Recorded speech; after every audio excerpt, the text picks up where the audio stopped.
जब रिजल्ट आया तो मेरे एक फ्रेंड ने फ़ोन आया कि भाई रिजल्ट आ गया है।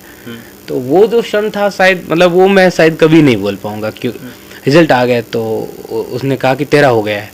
लेकिन अब एक इंसान खुद अपने आप पे उसमें रहता है तो तुरंत मैंने पीडीएफ में अपना नाम देखा कि नाम तो मेरा है। मेरे साथ एक दोस्त और था, मैंने कहा नाम मेरा ही है, उसने कहा हाँ तेरा ही है। फिर मैंने कहा रोल नंबर ये मेरा है। फाइनली इतने लंबे समय में संघर्ष का एक आया मिला है। लेकिन वो रिजल्ट जब आया तब देखने के बाद सबसे पहले मैंने पापा को फ़ोन किया। पापा को एक बार फ़ोन किया, उन्होंने नहीं उठाया। दूसरी बार किया तब उन्होंने फ़ोन उठाया तो मैंने उनको कहा कि पापा रिजल्ट आ गयो और थारो बेटो यूपीएससी आईएएस परीक्षा में सफल हो गयो। स्टूडेंट के लिए वो जो पल होता है ना, वो शायद दुनिया का सबसे खास पल होता है कि जब आप अपने पिताजी को, आप अपने पेरेंट्स को वो ये पल दे पाए जिसका वो न जाने कितने सालों से इंतज़ार कर रहे थे। मुझे सोचता हूँ कि मेरे पेरेंट्स ही नहीं बल्कि मेरे पूरे गांव बेरासर के लिए एक इमोशनल पल। दोस्तों नमस्कार, आप सभी का मैं स्वागत करता हूँ। हर एक स्टूडेंट की, एस्पिरेंट की एक जर्नी होती है। मुखर्जी नगर में एस्पिरेंट आते हैं अपने सपनों को लिखने के लिए। अभी यूपीएससी का रिजल्ट आया है हाल ही में। कई स्टूडेंट का इसमें सिलेक्शन हुआ, कई का नहीं हुआ। हमारे साथ भाई हैं और इनका सिलेक्शन हुआ है यूपीएससी में। इनके लिए शुभकामनाएं हमारी और आप सभी की होना। आज हम पूरी जर्नी के बारे में बात करेंगे, जानेंगे आखिरकार एक यूपीएससी एस्पिरेंट की जर्नी क्या है और इनकी जर्नी क्या रही। हाँ जी सर, क्या नाम आपका? मेरा नाम अशोक सोनी है। सबसे पहले मैं आपको धन्यवाद ज्ञापित करना चाहूँगा और इसके साथ मैं बताना चाहूँगा कि इस बार यूपीएससी सिविल सर्विस एग्जामिनेशन 2023 में हिंदी माध्यम में मैंने यूपीएससी में अंतिम रूप से चयन हासिल किया है। जब रिजल्ट आया आपका और आप ही ने देखा था इसको कि किसी दोस्त ने आपका पीडीएफ में नाम देखा? जब फाइनल रिजल्ट आया तो उस समय काफ़ी एंजाइटी कह सकते हैं या फिर एक दुविधा की स्थिति थी कि 10 साल की मेहनत का फिर परिणाम आ रहा है। क्या वही सिचुएशन होगी जो 2020 की सिविल सर्विस सेवा के अंतिम परिणाम के समय थी, या फिर इस बार सफल होने की उम्मीद खुद से बहुत ज़्यादा थी। और जब रिज़ल्ट आया तो मेरे एक फ्रेंड ने फ़ोन आया कि भाई रिज़ल्ट आ गया है। तो वो जो क्षण था शायद वो मैं शायद कभी नहीं बोल पाऊँगा कि रिज़ल्ट आ गया तो उसने कहा कि तेरा हो गया है। लेकिन अब एक इंसान खुद अपने आप पे उसमें रहता है तो तुरंत मैंने पीडीएफ में अपना नाम देखा कि नाम तो मेरा है। मेरे साथ एक दोस्त और था, मैंने कहा नाम मेरा ही है, उसने कहा हाँ तेरा ही है। फिर मैंने कहा रोल नंबर ये मेरा है। हाँ, उस समय ऐसा थोड़ा सा रिलैक्स फील हुआ कि हाँ फाइनली इतने लंबे समय में संघर्ष का एक आया मिला है। लेकिन मैं फिर भी ये कहूँगा कि ये एक कोई अंतिम सफलता नहीं है। हम किसी भी प्रकार से कोई भी सफलता या असफलता अंतिम नहीं। जिस प्रकार से सफलता अंतिम नहीं होती, ठीक वैसे मैं समझता हूँ असफलता भी अंतिम नहीं होती। सिर्फ एक नई शुरुआत होती है। और उस समय काफ़ी अच्छा लगा, एक रिलैक्सेशन फील हुआ और उसके साथ साथ ये भी सोचा कि हाँ हमें और भी आगे निरंतर लगे रहना है और संघर्षशील बने रहना है। अच्छा, तो आपने घर पे खुद कॉल किया कि घर वालों ने आपका रोल नंबर पहले से ले रखा था? इसकी बड़ी एक इंटरेस्टिंग कहानी है। घर वाले मेरी फैमिली इतनी एजुकेटेड बैकग्राउंड से नहीं है तो उनको इतनी जानकारी नहीं होती है कि रिज़ल्ट कब आने वाला है। तो रिज़ल्ट जब आया तब देखने के बाद सबसे पहले मैंने पापा को फ़ोन किया। पापा को एक बार फ़ोन किया, उन्होंने नहीं उठाया। दूसरी बार किया तब उन्होंने फ़ोन उठाया तो मैंने उनको कहा कि पापा रिज़ल्ट आ गयो और थारो बेटो यूपीएससी आईएएस परीक्षा में सफल हो गयो। तो पापा बोले कि ये आईएएस होता क्या है? तो मैंने कहा ये जिस पेपर में मैं लगा हुआ था और उसमें मेरा सिलेक्शन हो गया है। तो उनके उस समय जो वर्ड थे ना, वो कुछ बोल तो पाए नहीं थे, लेकिन जो इतना उनको जो रिलैक्सेशन वाली फील थे, मैं समझता हूँ कि किसी भी एस्पिरेंट के लिए वो जो पल होता है ना, वो शायद दुनिया का सबसे खास पल होता है कि जब आप अपने पिताजी को, आप अपने पेरेंट्स को वो ये पल दे पाए जिसका वो न जाने कितने सालों से इंतज़ार कर रहे थे। मुझे लगता है कि उनकी खुशी सिर्फ और सिर्फ इसमें है कि आप कितने खुश हो। और ये काफ़ी रिलैक्सिंग और काफ़ी अच्छा एहसास था। और इसके साथ साथ मैं सोचता हूँ कि मेरे पेरेंट्स ही नहीं बल्कि मेरे पूरे गांव बेरासर के लिए एक इमोशनल पल था क्योंकि मेरे पूरे गांव बेरासर से अभी तक कोई भी किसी ने भी यूपीएससी सीएससी की एग्ज़ाम पास नहीं किया था। तो पापा के साथ साथ जब पूरे गांव को पता चला तो मेरे पूरे गांव के लोगों के मेरे पास फ़ोन आए। सब ने कहा कि हमें बहुत अच्छा लग रहा है कि आज हमारा बेरासर गांव जो शायद भारत के मैप में नहीं है, आज वो कम से कम गूगल पे सर्च होगा, आज वो चर्चा का विषय बन गया है, आज वो गूगल पे आ गया है। तो बहुत अच्छा लगा जब कि आपका गांव, आपकी माटी आपको वापस एक जो आपको वापस रिस्पेक्ट देती है या फिर आपके ऊपर प्राउड फील होती है, तब मुझे लगा कि हाँ यार, यही तो था जो करना था। और निश्चित रूप से मैं अपने सभी साथियों को भी कहना चाहूँगा कि हम जिस हम्बल बैकग्राउंड से आते हैं, आप किसी भी स्तर पर पहुँच जाओ, लेकिन वो बैकग्राउंड हमेशा आपके दिमाग में होना चाहिए, जड़ें हमेशा आपके दिमाग में होनी चाहिए, क्योंकि वो रूट्स ही हैं जो आपको आप बनाए रखेगी। कहाँ से आप बिलोंग करते हैं और परिवार ने आपको कब दिल्ली भेजा? मैं राजस्थान के बीकानेर ज़िले के एक छोटा सा गांव है बेरासर जी, मैं वहां से बिलोंग करता हूं। और अब आपकी अगर क्वेश्चन के दूसरे पहलू की बात करें तो आपकी बात बिल्कुल सत्य है। मोस्टली जो ग्रामीण बैकग्राउंड से, जो हम्बल बैकग्राउंड से आते हैं, वो एक मिडिल क्लास या लोअर मिडिल क्लास या फिर काफ़ी आर्थिक स्थिति से काफ़ी कमज़ोर तबके के लोग होते हैं। लेकिन उनमें एक बात बिल्कुल ख़ास होती है कि वो भले ही आर्थिक रूप से कमज़ोर है, लेकिन उनके सपने बड़े महंगे होते हैं, सपने बड़े होते हैं कि संघर्ष से वो घबराते नहीं हैं। तो इसलिए ये बिल्कुल निश्चित रूप से काफ़ी कठिनाई आती है कि दिल्ली जैसे बड़े शहर में आके अगर एक कोई ग्रामीण तबके का ऐसा विद्यार्थी जिनके पिताजी की बहुत ज़्यादा इनकम है नहीं, तो ऐसे में काफ़ी कठिनाई आती है। लेकिन कठिनाइयों के साथ साथ जब सपनों से लगाव हमारा होता है, वो कहते हैं ना कि जैसे हमारे कलाम साहब जी कहते थे कि अगर तुम्हें सपने देखने हैं तो उसके लिए आपको जागना होगा। तो मैं ठीक वैसे ही कहूँगा कि जब सपने बड़े होते हैं तो कई बार कुछ चीज़ों को त्यागना पड़ता है, और उसी त्याग की भावना के साथ वो ग्रामीण पृष्ठभूमि के लोग यहाँ आते हैं।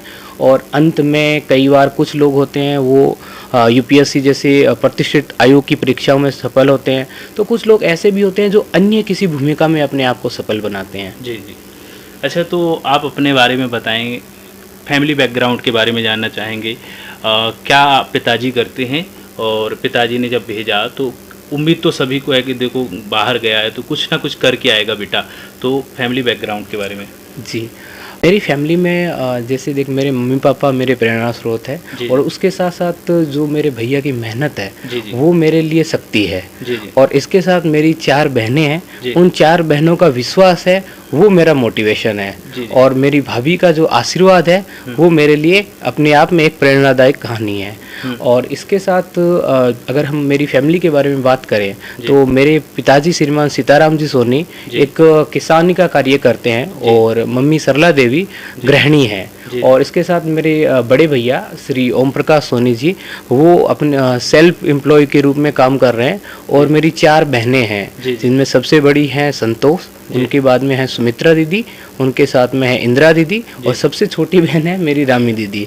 तो 4 मेरी बहनें हैं, और उन 4 बहनों का जो प्यार है वो मुझे हमेशा इस पूरी जर्नी में अपने आप को मोटिवेट बनाए रखने में काफ़ी मेहनत काफ़ी शक्ति देता है। मुझे कभी कभी जैसे मैं 500वें प्रयास में सफल हुआ हूँ, कभी कभी लगता है कि मुश्किल है, लेकिन जब अपनी बहनों के प्यार के बारे में देखता हूँ, या मेरी 3 छोटी छोटी भतीजी हैं, जिनका सबसे बड़ी भतीजी है उनका नाम अर्पिता है, छोटी भतीजी है भाविका है, और उससे छोटी भतीजी है खुशी, जो अभी हाल ही में हमारे घर में आशीर्वाद के रूप में आई हैं।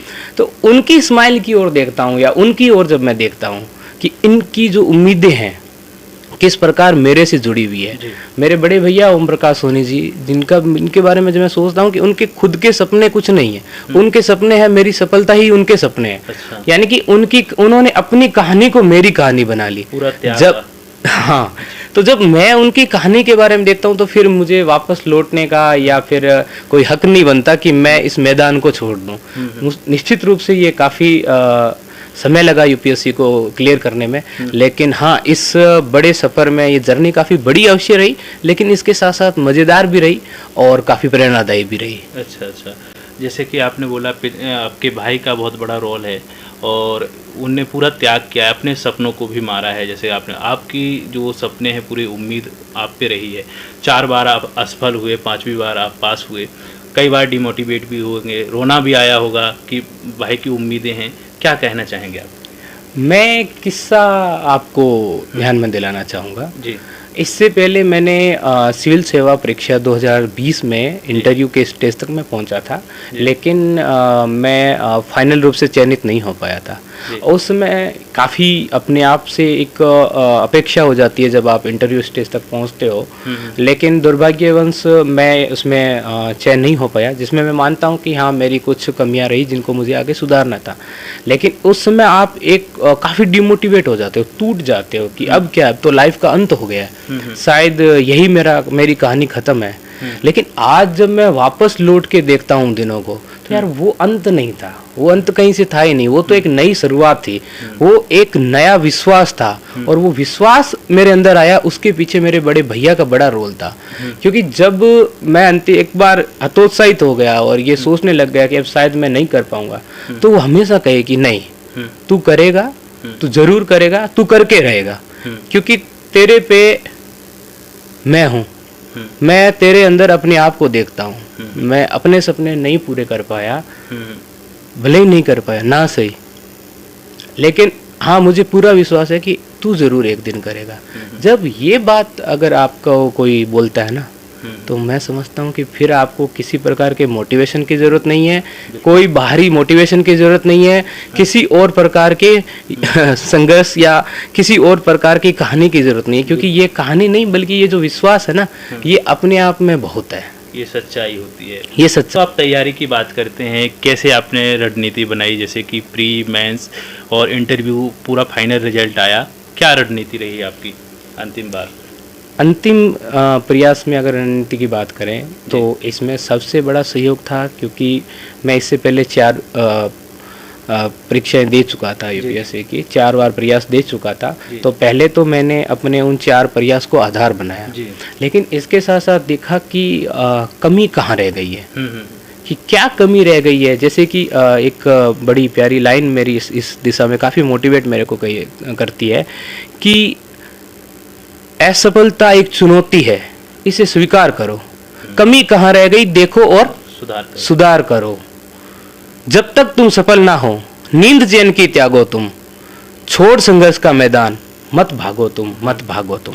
ये जो 4 पंक्तियां हैं, ये बड़ी मोटिवेट की कि हाँ कमी, मैं 4 प्रयास में सफल नहीं हो पा रहा हूँ, इसका मतलब मेरी स्ट्रेटेजी में कुछ कमी है, और कहीं न कहीं इसके लिए मोटिवेशन की भी आवश्यकता है कि इसमें सुधार करके मैं आगे बढ़ भी सकता हूँ।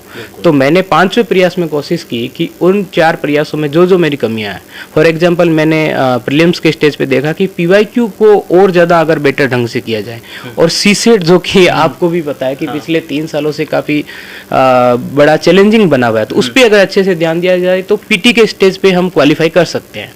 ठीक वैसे ही अगर मैं देखूँ तो मेंस में मेरे 2020 में 326 मार्क्स थे जीएस में।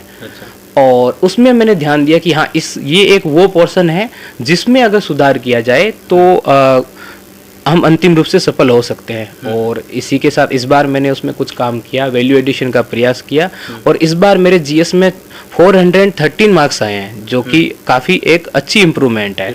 तो इन्हीं कुछ पोर्शन पे ध्यान देना चाहिए। इंटरव्यू में भी मैंने प्रयास किया कि हम हमारी जो लाइफ स्टाइल है उसको और पॉजिटिव बनाएं तो हम अच्छे मार्क्स ला सकते हैं। तो इन्हीं कुछ बिंदु को ध्यान में रखते हुए मैं इस बार की अपनी स्ट्रेटेजी बनाई, जिसने मुझे अंतिम रूप से चयन होने में सहायता की। अच्छा दोस्तों, ये थी तमाम प्रकार की वो जानकारी, एक कहानी, सच्ची कहानी जो एक एस्पिरेंट के साथ होती है। और सफलता के तौर पर जब जश्न मनाते हैं, परिवार को जब सफलता का पता चलता है तो परिवार को एक इमोशनली भरा एक पल हो जाता है, रोना भी आता है, हंसना भी आता है, अपने आप में भूल जाता है परिवार। बस इसी पल का इंतज़ार रहता है हर एक पेरेंट्स को अपने बच्चों से।